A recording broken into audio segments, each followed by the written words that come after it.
अब ये लोग ऐसे हैं जिन्होंने ऑटो पायलट मोड पर सरकार चलाने का या तो रिमोट पायलट पर सरकार चलाने का उनको आदी है, इसलिए वो कुछ करना धरने में विश्वास नहीं करते।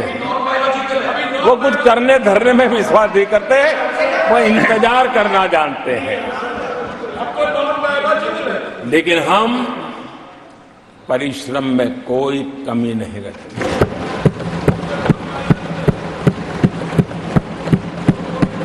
आने वाले वर्षों में पिछले 10 वर्षों में हमने जो किया है उसको गति भी बढ़ाएंगे, उसका विस्तार भी बढ़ाएंगे और गहराई भी होगी, ऊंचाई भी होगी और हम इस संकल्प को पूरा करेंगे। आदरणीय सभापति जी, चुनाव के दरमियान मैं देशवासियों को कहता था कि जो 10 साल हमने काम किया है, हमारे जो सपने और संकल्प है उसके हिसाब से तो ये एपेटाइजर है, मेन कोर्स तो अभी शुरू हुआ।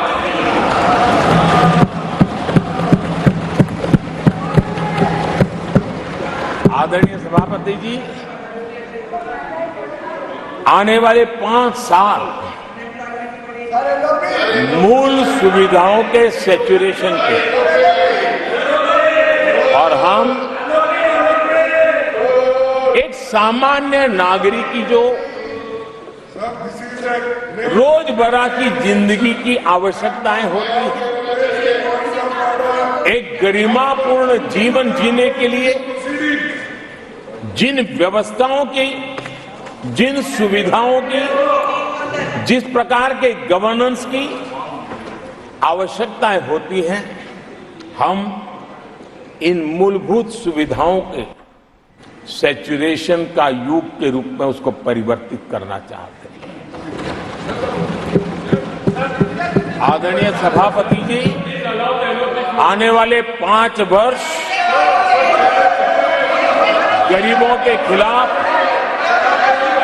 निर्णायक लड़ाई के हैं। आने वाले 5 वर्ष गरीबी के खिलाफ गरीबों की लड़ाई, और मैं मानता हूं गरीब जब गरीबी के खिलाफ लड़ाई के लिए एक सामर्थ्य के साथ खड़ा हो जाता है तो गरीबों की गरीबी के खिलाफ की लड़ाई सफलता को प्राप्त करती है। और इसलिए आने वाले 5 साल गरीबी के खिलाफ लड़ाई के निर्णायक वर्ष है और यह देश गरीबी के खिलाफ लड़ाई में विजयी होकर के रहेगा। ये पिछले 10 साल के अनुभव के आधार पर मैं बहुत विश्वास से कह सकता हूं।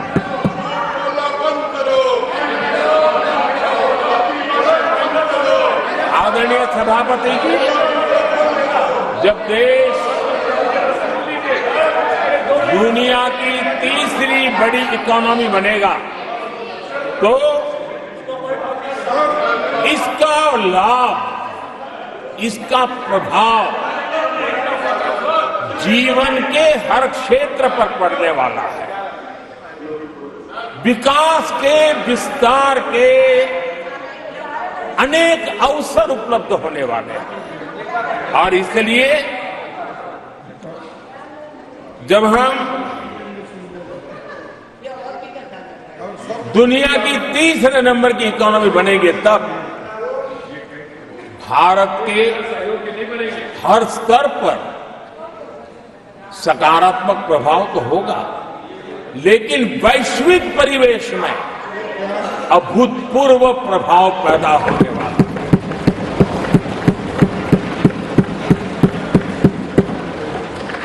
आदरणीय सभापति जी, हम आने वाले कालखंड में नए स्टार्टअप्स का,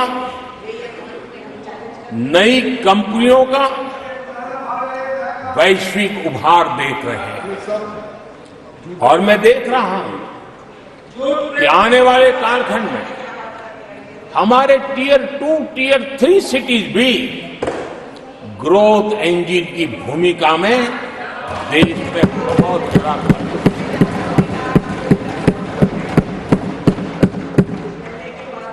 आदरणीय सभापति जी, ये शताब्दी टेक्नोलॉजी ड्रिवन शताब्दी और इसलिए हम कई नए सेक्टर्स में नए फुटप्रिंट्स भी अवश्य रूप से देखेंगे। आदरणीय सभापति जी, आने वाले 5 साल में पब्लिक ट्रांसपोर्ट में बहुत तेजी से बदलाव आने वाला है और इसका लाभ भारत के कोटि-कोटि जनों को जल्द से जल्द मिले, उस दिशा में हम गंभीरता से आगे बढ़ना चाहते हैं। आदरणीय सभापति जी, भारत की विकास यात्रा में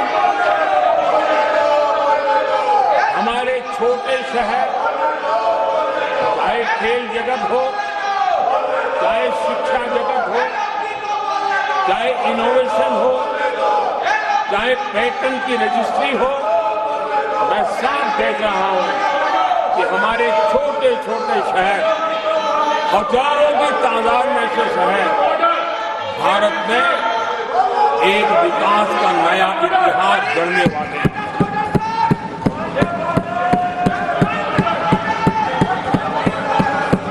आदरणीय सभापति जी, मैंने पहले भी कहा है कि भारत के विकास यात्रा में